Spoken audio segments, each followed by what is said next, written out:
ہم سب اپنی زندگی میں دیکھتے ہیں کہ ہمارے حالات اوپر نیچے ہوتے رہتے ہیں. بعض اوقات ہمارے دل میں ایک تنگی کا احساس ہوتا ہے اور بعض اوقات کشادگی کا.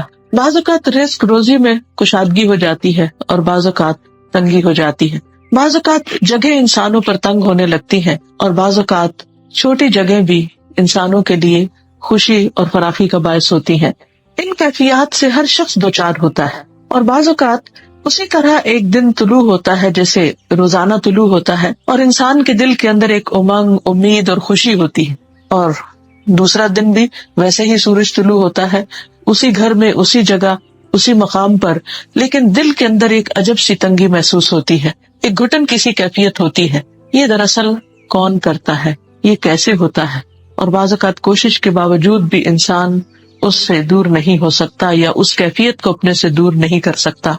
پھر اسی طرح بعض اوقات انسان کی سوچوں میں بھی ایک تنگی یا دل میں ایک تنگی دوسروں کے بارے میں آنے لگتی ہے، اور بعض اوقات انسان دوسروں کے بارے میں بہت وسعت قلب و نظر کا ثبوت دیتا ہے. تو یہ تنگی اور کشادگی کی کیفیت ہر شخص ایکسپیرینس کرتا ہے. بات یہ ہے کہ اللہ سبحانہ و تعالی ہمارے دلوں کا مالک ہے، ہمارے دل اس کے ہاتھ میں ہے. وہ چاہے تو انہیں کھول دے اور وہ چاہے تو انہیں تنگ کر دے.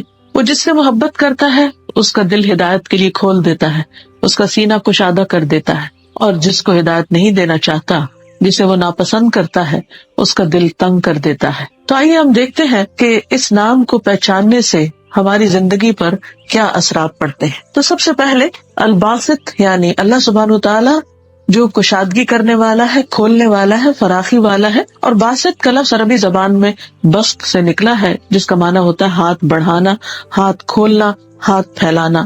ہاتھ کیوں پھیلایا جاتا ہے؟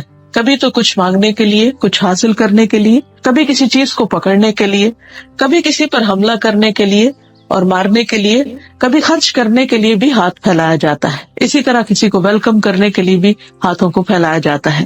یعنی ہاتھ کا پھیلانا ایک طرح سے کشادگی کی علامت ہوتا ہے. اللہ سبحانہ و تعالیٰ اپنا ہاتھ کس طرح پھیلاتے ہیں اس کی کیفیت ہمیں نہیں معلوم، کیونکہ ہمیں نہیں بتایا گیا. بہرحال اس نام کا استعمال اللہ سبحانہ و تعالیٰ کے لیے ایک نون حقیقت ہے، ایک معلوم حقیقت ہے کہ اللہ جس کے لیے چاہتا ہے اپنے فضل اور رزق کے خزانے کھول دیتا ہے، اس کی روزی کشادہ کر دیتا ہے. بندوں کے دل بھی اس کی حکمت اور رحمت کے ساتھ کھلتے ہیں، یعنی اللہ تعالیٰ کی رحمت اور حکمت سے انہیں شرح صدر حاصل ہوتا ہے.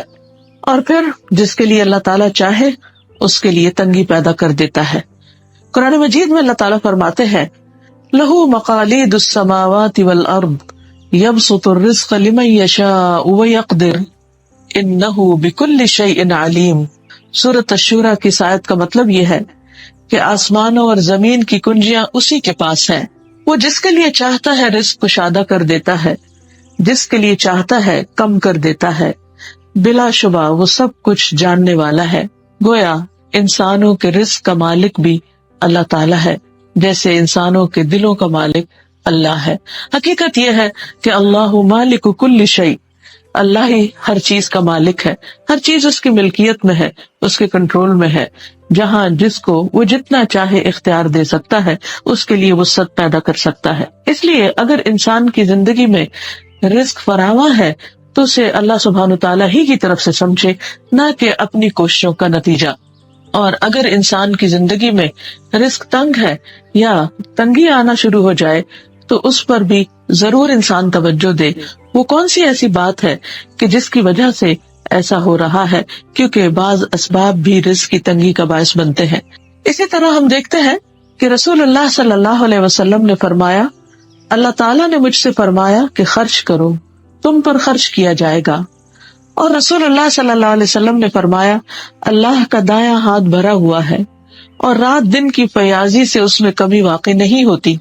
کیا تم نہیں دیکھتے کہ جب سے اس نے آسمان اور زمین پیدا کیے ہیں تب سے اس نے کتنی فیاضی کی ہے، کتنا کچھ دیا ہے، لیکن اس کے دائیں ہاتھ میں کوئی کمی واقع نہیں ہوتی. تو گویا اللہ رب العزت جو کہ زمین و آسمان کے سارے خزانوں کا مالک ہے، وہ اپنی مرضی، حکمت اور مصلحت کے تحت جسے چاہتا ہے عطا کرتا ہے اور جس سے چاہتا ہے اس کو روک لیتا ہے. لیکن وہ ہم سے کیا چاہتا ہے کہ اگر ہم یہ چاہتے ہیں کہ ہمارے لیے رزق کے خزانے کھل جائیں، وسیع ہو جائیں، تو ہم بھی دوسروں کے لیے اپنے خزانوں کو کھول دیں، اپنے دلوں کو کھول دیں۔ ایک اور بات جو اس نام کو سمجھ کر ہمارے علم میں آتی ہے وہ یہ کہ اللہ تعالیٰ جس کو جتنا چاہتا ہے اتنا عطا کرتا ہے، یعنی اس کی کمیت اور اس کی کیفیت جو ہے، اس کی کوالٹی اور کوانٹٹی کا کنٹرول بھی اللہ سبحانہ تعالیٰ کے ہاتھ میں ہے۔ قرآن مجید میں اللہ تعالیٰ فرماتے ہیں اللہ یبسط الرزق لمن یشاء ویقدر وفرحوا بالحیاۃ الدنیا وما الحیاۃ الدنیا فی الآخرۃ الا متاع۔ اللہ رزق فراخ کر دیتا ہے جس کے لیے چاہتا ہے اور تنگ کر دیتا ہے جس کے لیے چاہتا ہے، یعنی یہ خالصتاً اس کی مشیت پر مبنی ہے، اور وہ دنیا کی زندگی پر خوش ہو گئے، حالانکہ دنیا کی زندگی آخرت کے مقابلے میں تھوڑے سے سامان کے سوا کچھ نہیں۔ یعنی انسان پر اگر رزق زیادہ ہو جاتا ہے، فراواں ہو جاتا ہے، تو ضروری نہیں کہ اس میں اللہ تعالیٰ کی رضا بھی شامل ہو، یعنی ایسے لوگوں پر اللہ تعالیٰ خوش بھی ہو۔ اور اگر کسی پر رزق تنگ ہو جاتا ہے تو اس کا یہ مطلب نہیں کہ یہ اللہ تعالیٰ کی ناراضگی ہی کا باعث ہوگا۔ اسی طرح اگر کسی پر رزق تنگ ہو جاتا ہے تو ضروری نہیں کہ اللہ سبحانہ تعالیٰ اس پر ناراض ہو کر ہی اس کا رزق تنگ کرے، یہ اس کی مشیت پر مبنی ہے، کیونکہ وہ جو چاہے کر سکتا ہے۔ ایک اور جگہ پر فرمایا ان اللہ یرزق من یشاء بغیر حساب، بے شک اللہ جسے چاہتا ہے بے حساب رزق عطا کر دیتا ہے۔ اور عمومی طور پر ہم دیکھتے ہیں کہ بعض اوقات لوگ اس کی نافرمانی بھی کرتے ہیں، بعض اوقات اس کا انکار بھی کر رہے ہوتے ہیں، بعض اوقات بہت غلط قسم کے کام بھی کر رہے ہوتے ہیں، اس کے باوجود وہ ان کا رزق فراخ کر دیتا ہے۔ اور اس کے برعکس بعض اوقات لوگ اللہ تعالیٰ کے عبادت گزار ہوتے ہیں، فرما بردار ہوتے ہیں، اچھے کام بھی کر رہے ہوتے ہیں، لیکن ان کا رزق تنگ ہو جاتا ہے، کیونکہ یہ اللہ سبحانہ تعالیٰ کی اپنی مشیت اور اپنی چاہت پر مبنی ہے، اور اس کی حکمت کا تقاضا ہے کہ وہ ایسا کرے۔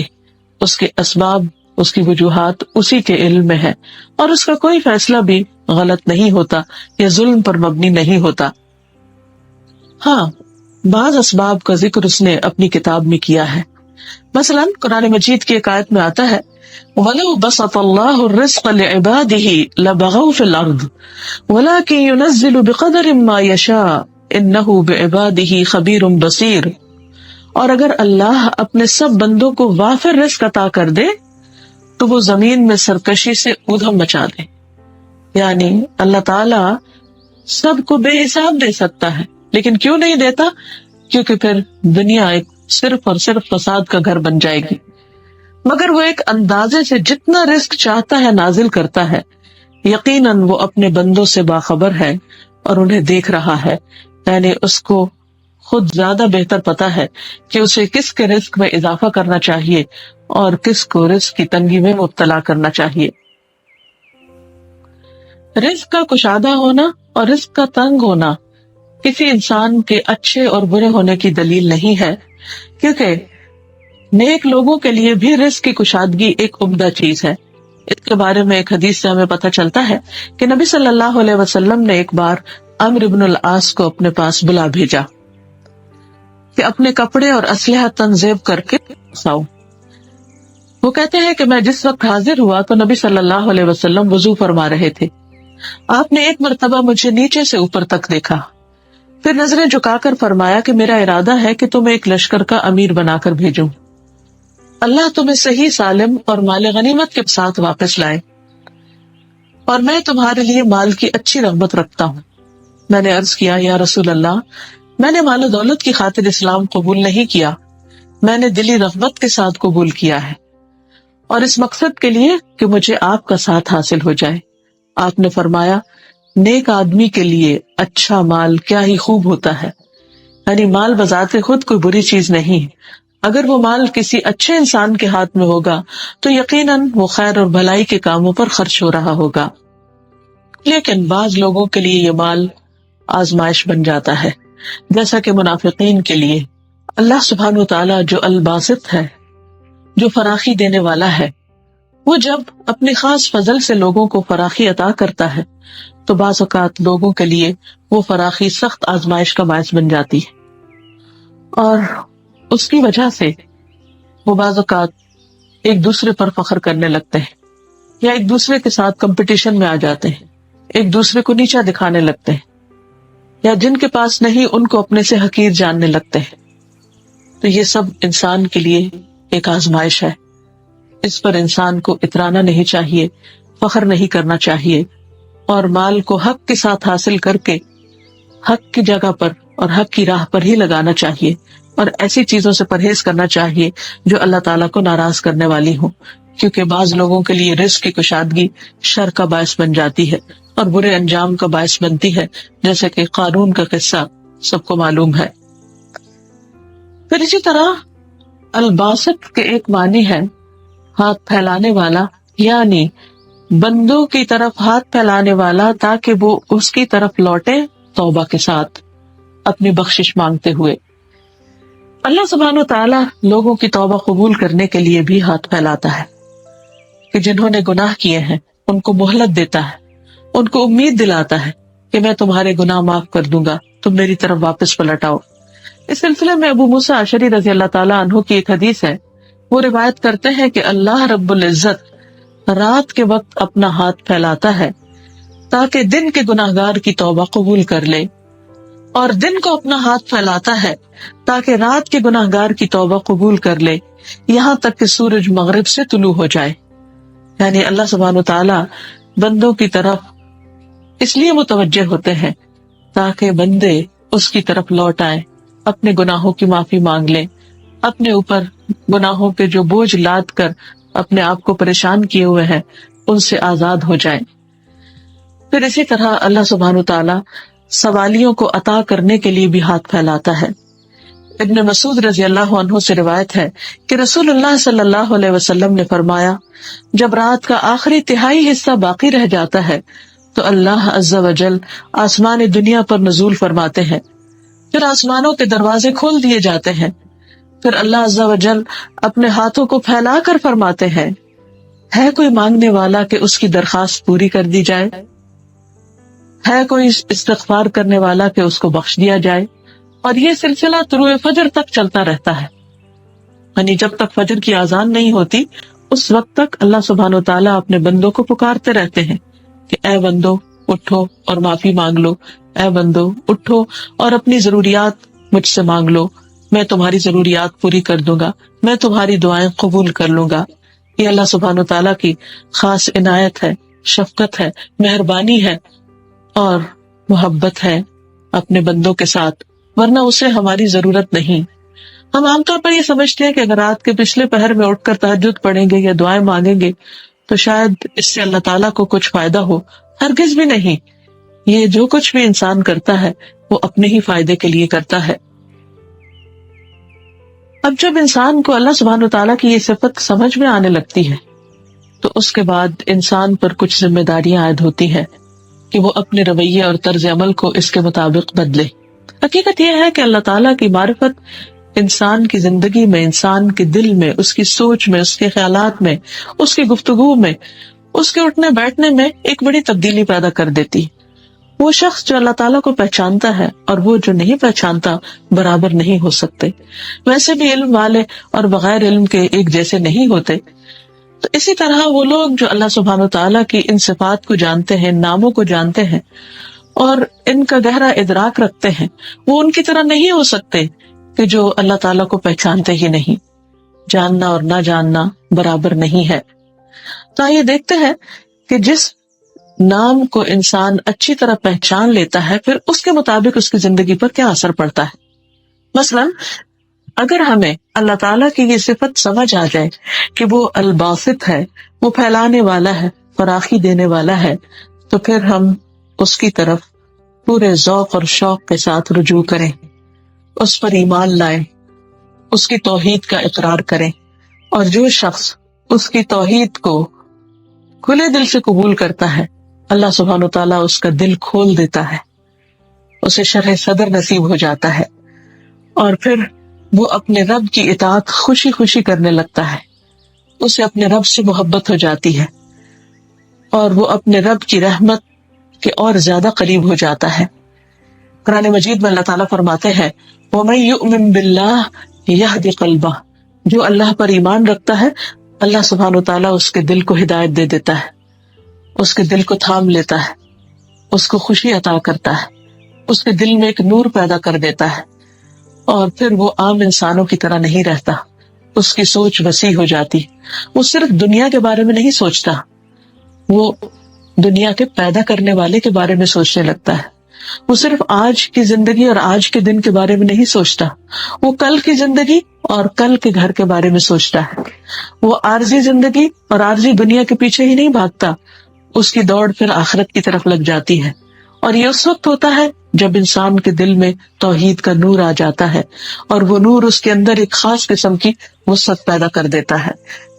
اور اسی لیے ہم دیکھتے ہیں کہ نبی صلی اللہ علیہ وسلم یہ دعا پڑھا کرتے تھے، اللہم اجعل فی قلبی نورا وفی بصری نورا وفی سمعی نورا وعن یمینی نورا وعن یساری نورا وفوقی نورا وتحتی نورا وامامی نورا وخلفی نورا واجعل لی نورا. اے اللہ میرے دل میں نور پیدا کر دے، میری نظر میں نور پیدا کر دے، میرے کان میں نور پیدا کر دے، میری دائیں جانب نور پیدا کر دے اور میری بائیں جانب نور پیدا کر دے، میرے اوپر نور پیدا کر دے، میرے نیچے نور پیدا کر دے، میرے آگے نور پیدا کر دے، میرے پیچھے نور پیدا کر دے، اور تو مجھے نور ہی نور عطا کر دے. کیونکہ بندے کا دل جب اللہ کے ذکر سے معمور ہوتا ہے تو اس کے دل کو ایک خاص روشنی نصیب ہوتی ہے، اور اس وجہ سے شیطان اپنے وسوسے اس میں پھر نہیں ڈال سکتا.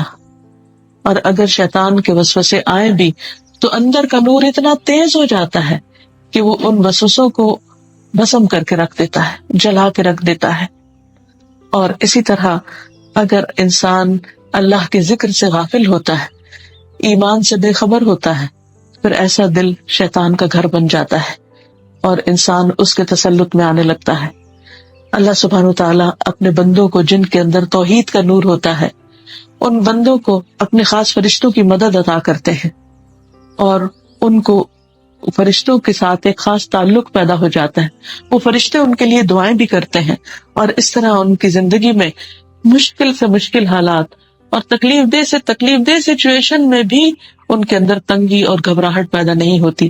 جیسا کہ قرآن مجید میں ایک اور جگہ پر آتا ہے کہ ان الذین قالوا ربنا اللہ ثم استقاموا تتنزل علیہم الملائکۃ الا تخافوا ولا تحزنوا وابشروا بالجنۃ التی کنتم توعدون نحن اولیاؤکم فی الحیاۃ الدنیا وفی الآخرہ وَلَكُمْ فِيهَا مَا تَشْتَهِي أَنفُسُكُمْ وَلَكُمْ فِيهَا مَا تَدَّعُونَ نُزُلًا مِّنْ غَفُورٍ رَحِيمٍ. إِنَّ الَّذِينَ قَالُوا رَبُّنَا اللَّهُ، بے شک وہ لوگ جنہوں نے کہا کہ ہمارا رب اللہ ہے، ثُمَّ اسْتَقَامُوا، پھر انہوں نے اس پر استقامت اختیار کی، وہ اس پر جم گئے. تو ایسے لوگوں کا انجام کیا ہوگا؟ تَتَنَزَّلُ عَلَيْهِمُ الْمَلَائِكَةُ، ان پر فرشتے نازل ہوتے ہیں، ان پر فرشتے اترتے ہیں، اور وہ آ کر ان کو تسلی دیتے ہیں کہ اللہ تخافوا ولا تحزنوا، کہ تم نہ خوف کھاؤ نہ غم کھاؤ. نحن اولیاؤکم فی الحیاۃ الدنیا، ہم دنیا کی زندگی میں تمہارے دوست ہیں، وفی الآخرہ، اور آخرت میں بھی. وَلَكُمْ فِيهَا مَا تَشْتَهِي أَنفُسُكُمْ، اور وہاں تمہارے لیے وہ سب کچھ ہوگا جس کی تم خواہش کرو گے. وَلَكُمْ فِيهَا مَا تَدَّعُونَ، اور جو تم طلب کرو گے، جو مانگو گے، وہ تمہیں دیا جائے گا، اور یہ رب رحیم کی طرف سے ایک مہمانی ہوگی. تو گویا جو شخص اللہ سبحانہ وتعالیٰ پر سچے دل سے ایمان لے آتا ہے، اللہ تعالیٰ اس کے دل میں نور پیدا کر دیتا ہے، اور فرشتوں کے ساتھ اس کا تعلق پیدا ہو جاتا ہے، اور پھر انسان تنگی میں بھی وسعت محسوس کرتا ہے، گھبراہٹ میں بھی امن میں ہوتا ہے، اور اس دنیا میں بھی اور اگلی دنیا میں بھی. ایسے ہی لوگوں کے لیے قبریں بھی وسیع ہو جائیں گی، جنت کے باغوں میں سے باغ بن جائیں گی. ایسے لوگوں کے لیے حشر کے دن بھی گھبراہٹ نہ ہوگی، اور وہ عرش الہی کے سائے تلے ہوں گے.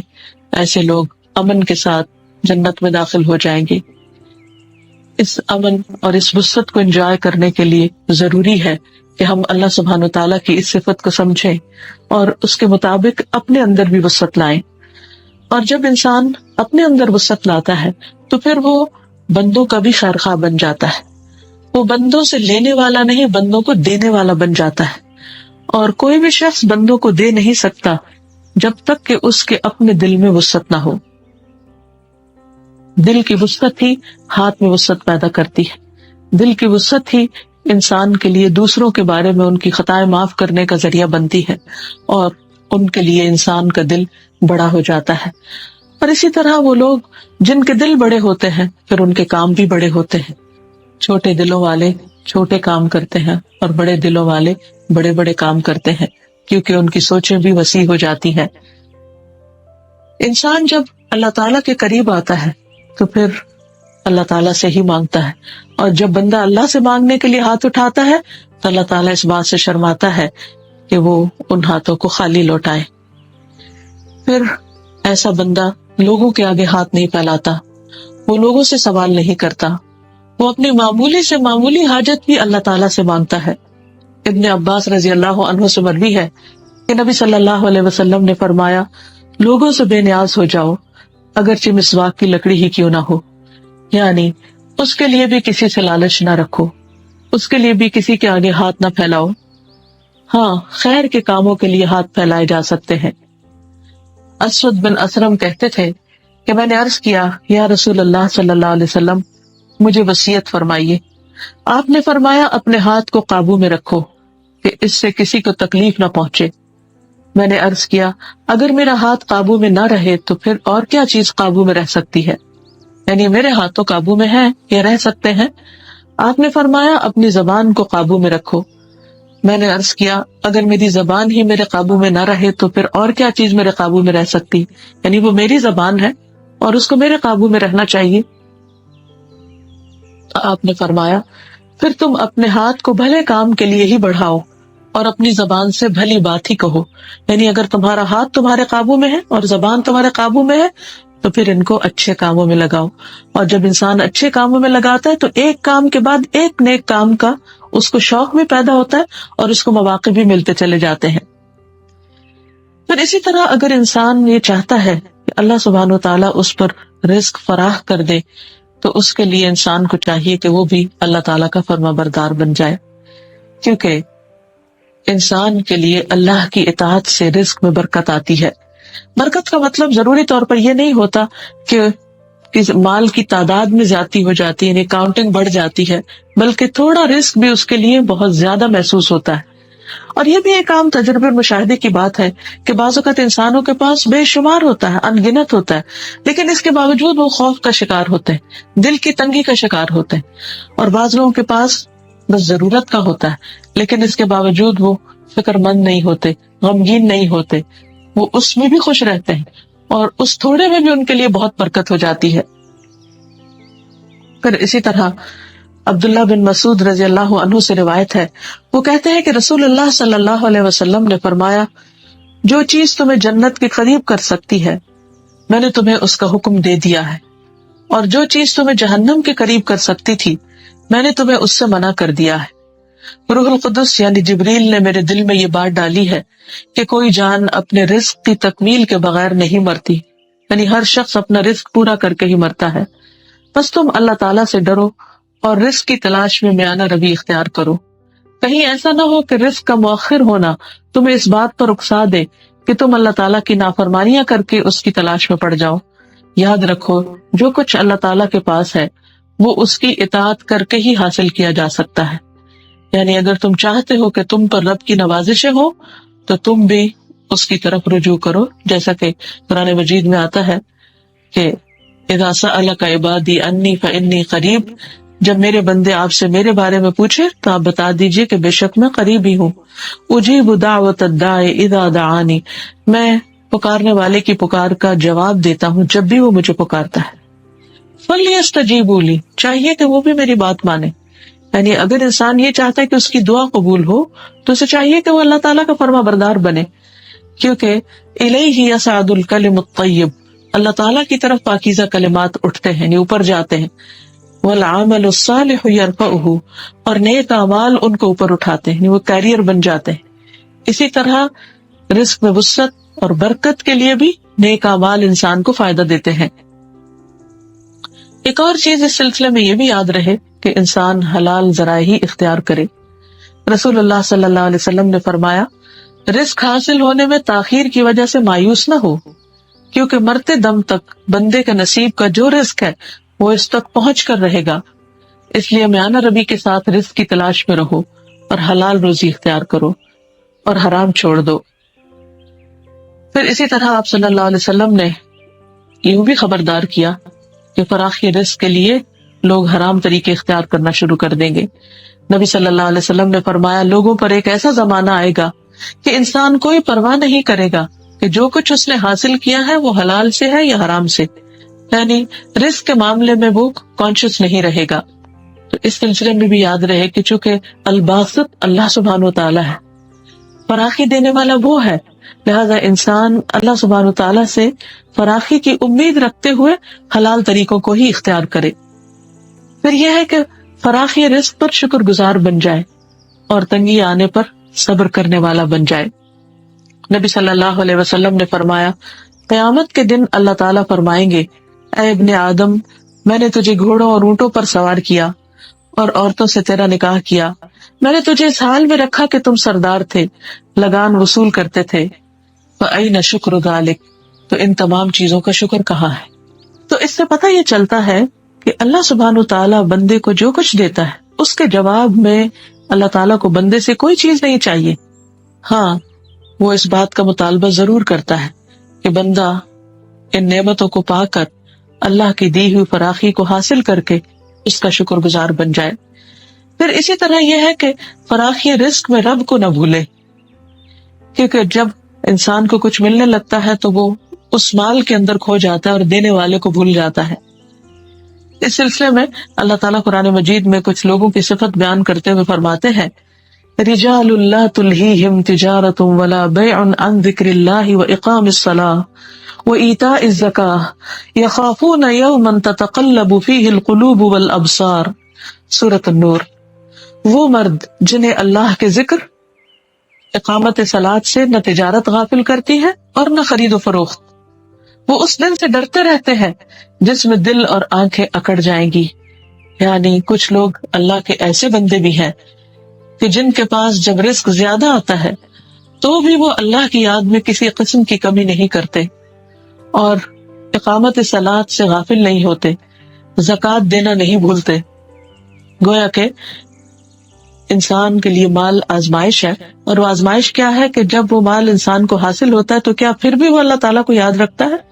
تو ایسے لوگ جو اللہ کے پسندیدہ ہیں، جن کے دلوں میں نور ہوتا ہے، ایمان ہوتا ہے، وہ دنیا کی تمام نعمتوں میں ہوتے ہوئے بھی اپنے رب کو یاد رکھتے ہیں، جس طرح وہ مال کو کماتے ہوئے اپنے رب کو یاد رکھتے ہیں. حقیقت یہ ہے کہ انسان کے پاس جو مال آتا ہے اس کے لیے انسان کو محنت اور کوشش کرنی پڑتی ہے، اور محنت اور کوشش کی مثال ایسے ہی ہے کہ جیسے مثال کے طور پر اگر کسی انسان کو بتایا جائے کہ تمہارے لیے پہاڑ کی چوٹی پر 1 کلو سونا رکھا ہوا ہے، وہ تمہارے ہی نام کا ہے، تمہارے حصے کا ہے، تمہیں ہی ملے گا، لیکن اس کے لیے تمہیں کوشش کرنا پڑے گی، اور وہ کوشش یہ کہ پہاڑ کی چوٹی تک تمہیں جانا پڑے گا. اب اگر انسان یہ سوچے کہ اگر وہ میرے ہی نام کا ہے تو میرے پاس خود ہی آ جائے گا، تو وہ لڑک کر نہیں آئے گا نیچے، انسان ہی کو اوپر چڑھنا پڑے گا، اور بعض اوقات اوپر چڑھنے کے لیے انسان کو سخت محنت کرنا پڑتی. تو رزق کے کمانے میں بھی انسان کو محنت کرنی پڑتی ہے، لیکن کمانے کے بعد جو کچھ اس کو ملتا ہے وہ دراصل اللہ کا فضل ہوتا ہے. کیونکہ ہم دنیا میں دیکھتے ہیں کہ بعض اوقات انسانوں کے پاس محنت کے باوجود بھی کچھ حاصل نہیں ہوتا، یعنی ان کی آزمائش اس میں بھی ہوتی ہے کہ وہ محنت کرتے ہیں، بار بار کرتے ہیں، لیکن فائدے کی بجائے خسارہ ہونے لگتا ہے. ایک ہی جیسی محنت ہوتی ہے، ایک وقت میں اس محنت کا کئی گنا زیادہ پھل مل جاتا ہے، اور دوسری جگہ اس کے وہ نتائج سامنے نہیں آتے. مثلاً آپ دیکھیے کہ کسان ہے، ایک باغ لگاتے ہیں، ایک سال اس پر خوب پھل آتا ہے اور دوسرے سال اس پر پھل نہیں آتا، حالانکہ وہی محنت ہوتی ہے جو ایک سال میں کی گئی ہوتی ہے، لیکن دوسری دفعہ اس کا وہ نتیجہ نہیں آتا. تو اس سے اللہ سبحانہ و تعالیٰ یہ فرق پیدا کر کے دراصل بتانا یہ چاہتا ہے کہ اے بندے، صرف تیری محنت کچھ نہیں کر سکتی جب تک کہ اللہ کا فضل شامل حال نہ ہو، اور جب وہ شامل ہو جاتا ہے تو وہی زمین تمہارے لیے رنگ لاتی ہے اور تمہارے لیے بہار بن جاتی ہے اور تمہارے لیے کئی گنا زیادہ فائدہ ہو جاتا ہے. اسی طرح بعض اوقات یہ بھی دیکھا گیا ہے کہ بہت بڑی بڑی ڈگریاں رکھنے والے بعض اوقات ان کے پاس کوئی جاب نہیں ہوتی، اور بعض اوقات بالکل ان پڑھ لوگ جن کو ایک لفظ بھی نہیں آتا، جو صرف انگوٹھا لگا کر کام کرتے ہیں، ان پر اللہ سبحانہ تعالیٰ کا بہت بڑا فضل ہوتا ہے، بہت بڑی رحمت ہوتی ہے. ٹھیک ہے کہ اسباب اختیار کرنا اپنی جگہ، لیکن بندہ مومن ہمیشہ یہ سمجھتا ہے کہ ان اسباب کو اختیار کرنے کے بعد جو دینے والا ہے وہ دراصل اللہ ہے. تو یہ سب مال و دولت ان کو اللہ کی یاد سے پھر غافل نہیں کرتا. جب انسان یہ سمجھتا ہے کہ یہ میرے زور بازو کا نتیجہ ہے، تو پھر انسان اللہ تعالیٰ کو بھولنے لگتا ہے، اس کی اپنی زندگی میں ضرورت محسوس نہیں کرتا. لیکن جب انسان سمجھتا ہے کہ یہ اللہ کا مجھ پر فضل ہے، محنت میں نے کی ہے لیکن فضل اللہ کا ہے، تو پھر وہ اللہ کا حق بھی نکالتا ہے. جیسے کہ اس آیت میں بیان ہوا ہے کہ ایسے لوگ، ان کو تجارت اور خرید و فروخت نہ اللہ کی یاد سے غافل کرتی، نماز قائم کرنے سے غافل نہیں کرتی، اور زکوٰۃ دینے سے بھی، یعنی وہ اس میں سے اللہ کا حق اور بندوں کا حق برابر نکالتے رہتے ہیں. اور اس کے ساتھ ساتھ وہ رزق کی کشادگی کو اپنے لیے آزمائش سمجھتے ہیں، کیونکہ حقیقت یہ ہے کہ رزق کا زیادہ ہونا انسان کے لیے ایک بڑے امتحان کی بات ہے. کیونکہ جب انسان کے پاس نہیں ہوتا تو پھر بھی وہ تکلیف میں اللہ تعالیٰ کی طرف رجوع کر لیتا ہے، اور جب کچھ ہوتا ہے تو عام طور پر بھولنے لگتا ہے، غافل ہونے لگتا ہے. کیونکہ جب رزق زیادہ ہوتا ہے تو پھر انسان کی دنیا کی طرف کشش بڑھنے لگتی، دنیا کی طرف رغبت زیادہ ہو جاتی، اور اس رغبت میں پھر وہ ایسا مشغول ہوتا ہے، اس کے ساتھ ایک کے بعد ایک چیز اس کے سامنے آتی چلی جاتی ہے کہ جس کی وجہ سے وہ اپنے آپ کو روک نہیں سکتا، ریزسٹ نہیں کر سکتا، اور یوں بعض اوقات ایک قدم کی پھسلن اس کو بہت دور لے جاتی ہے اللہ سبحانہ وتعالیٰ سے. تو بندہ مومن جو اللہ کے الباسط ہونے پر یقین رکھتا ہے، وہ اپنے اندر بھی اس صفت کو لاتا ہے اور اپنے ہاتھ بھی بندوں کے لیے کھول دیتا ہے، کیونکہ خرچ کرنا اور نہ کرنا برابر نہیں ہوتا.